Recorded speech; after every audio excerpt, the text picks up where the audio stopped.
Este pendejo. Hey, carnal! Hey, you got a problem? This guy looks an awful lot like one of those scavengers we took out earlier.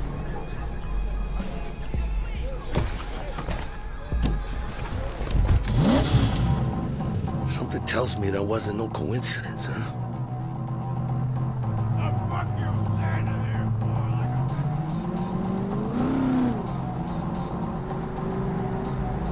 Jackie's car is a super-powered sports car running on Chew-2, the super fuel of the future. Players can explore Night City freely, in many different cars, on bikes, and in other types of vehicles.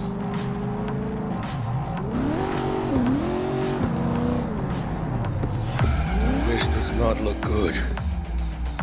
Puta madre! Grab the wheel, Jack! Oh, fuck! It looks like the scavengers from earlier are still angry. They're pulling ahead, Heiner! Watch it now! Got it! All right!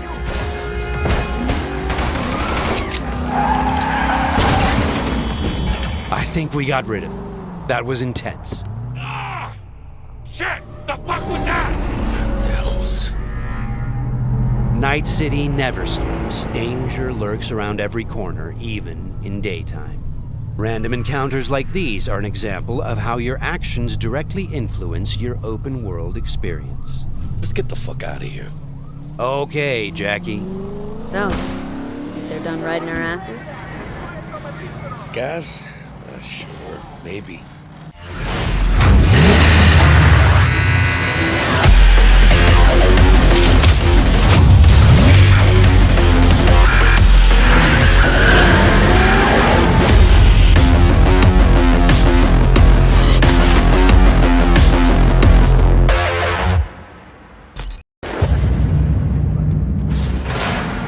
Where are we headed? As Peralez's campaign promised, quote, This way. In this video, you'll experience a segment of a quest from the middle of the game. We're currently in Pacifica, one of Night City's 6 unique districts. No Pacifica well. Nah. You guys aren't exactly great at rolling out the welcome mat for outsiders. It was designed to be a tourist hotspot within the city. As you can see, this didn't pan out. When uncertainty struck the global economy, investors pulled their funding, leaving most establishments unfinished. It's one of those places where expectations and reality collided, resulting in a heap of disappointment. Ongoing gang wars plague this part of the city. Outsiders don't come here if they don't have to. Even by Night City's standards, it's dangerous to those unfamiliar with it. Taking a casual stroll here would not be a good idea. A fast motorbike or armor-plated car would be the safer option. But places like this have their advantages. If you're in need of rare goods or illegal cyberware, Pacifica's bustling local markets are a good place to start your search. The Grand Imperial Mall is a whole other story. It was one of the last developments in Pacifica to lose its funding. Until recently it stood vacant, but now a gang called the Animals has moved in for reasons unknown. Something's not going right for the big guy up top. And that's what we need to learn in order to earn the trust of the Voodoo Boys, the Animals' rivals. What the hell? Could fucking tell me what you plan to do first. You take job. You do what I say. So you jack in now. Of the many gangs in Cyberpunk 2077, the Voodoo Boys are the most skilled at using the net. You have now seen Pedrezo Agüe, our subnet. Why? What for? You are my vessel now. Through Agüe, I see what you see, hear what you hear. This mysterious gang of highly skilled netrunners has close ties to the local Haitian community. UAV, we have been waiting. Haitians settled in Pacifica in the 2060s after natural disasters struck their island and forced them to emigrate en masse. The Voodoo Boys gang formed around this same time, though at a smaller scale. Now the gang effectively rules Pacifica. The Voodoo Boys don't usually work with outsiders. Lucky for us, it seems they're prepared to make an exception this time. Mr. Hand sent me. He said you got merc work needs doing. Still, to earn their trust, we need to prove our worth. Placide, one of the Voodoo Boys' higher-ups, has offered us a mission. We need to infiltrate the Grand Imperial Mall, currently occupied by the Voodoo Boys' deadly enemy, a gang called the Animals. 20:35:07. 3 seconds before, poof, the camionette. We try to learn where the camionette come from. The Animals are not your normal gang. Their presence in Pacifica is suspicious. They value might above all else and wear melee combat implants to raise their prowess in combat. Their beverage of choice is juice, a potent strength and speed-enhancing concoction. As sought-after bouncers, they're usually dispersed throughout town. As skilled street-level business types, they've cornered the market in illegal substances and underground live-or-die prize fights. When they converge in one spot, it's for something big. It's then they appoint the fastest and strongest among them as their ad hoc leader. In this case, it's a woman named Sasquatch. Said you wanted my bed. Inside. No. As far as I remember, you said no bone brain buffaloes on steroids. Afraid that's the cost of doing biz. This is the tech Placide was talking about. It seems non-standard for the Animals. And this is where we come in.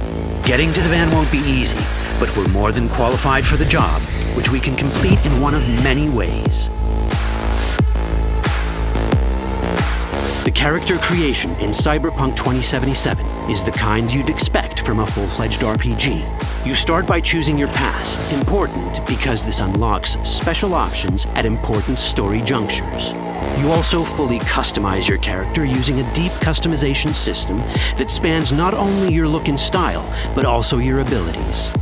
Cyberpunk 2077 does not feature fixed classes. Instead, it has a fluid class system that allows players to mix and match a wide range of abilities to suit their playstyles. You can create a strong solo character, a skilled netrunner, or any other hybrid class you can imagine.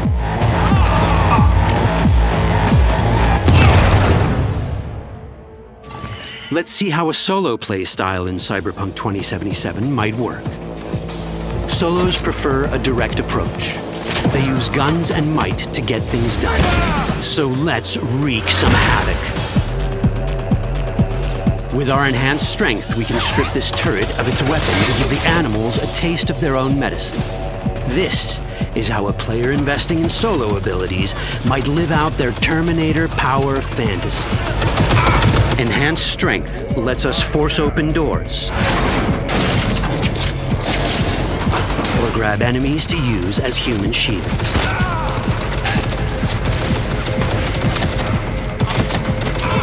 We also gain access to powerful melee combat cyberware. So even someone as fast and strong as Sasquatch, the leader of this group of animals, is not impossible to beat for a solo. But Sasquatch has a different game plan. She's out to jack in and hack us. Let's see how this plays out. Ready for some fun? Proceed. What's going on?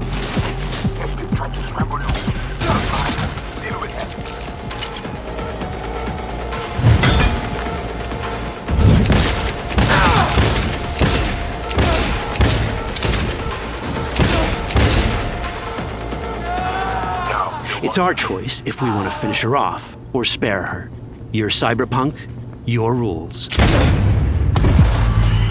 If you'd rather sneak around, hide, and strike from the shadows, no problem. Just develop your netrunning skills to get around obstacles or hack into enemy tech to have it do the dirty work for you.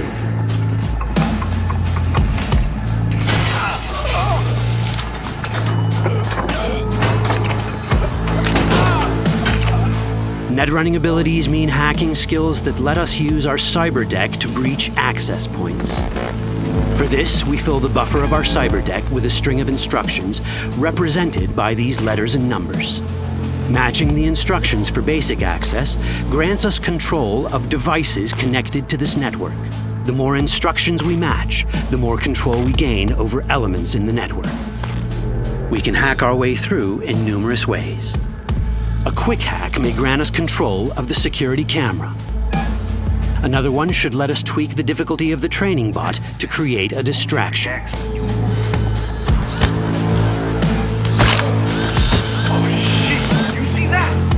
With our nanowire, we can even hack this guy's implants from a distance.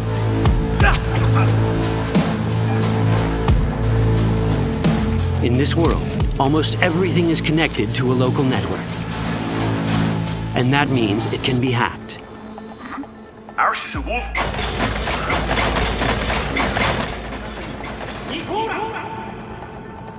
Which brings us back to cyberspace.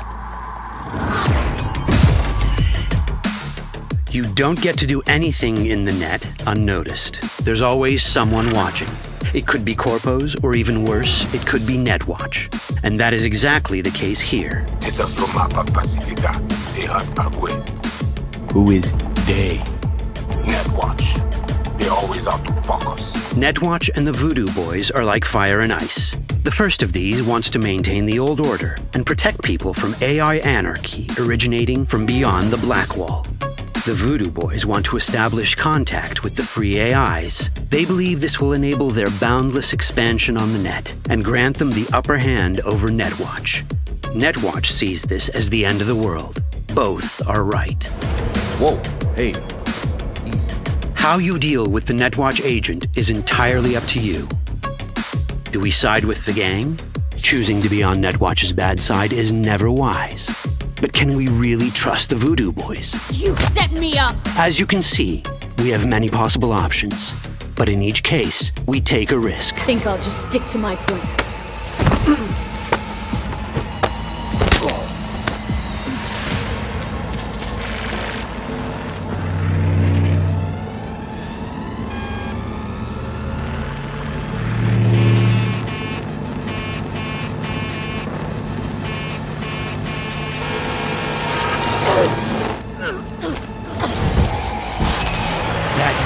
Out well. In the world of Cyberpunk, few things go as planned.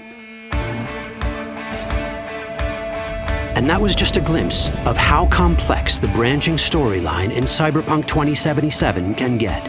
Every decision you make will have consequences. Your choices will shape how the world reacts to you and affect your relationships with those around you. One of those relationships is special. Ever heard of Johnny Silverhand? A rebel rocker boy who will be your companion throughout your adventure in Night City?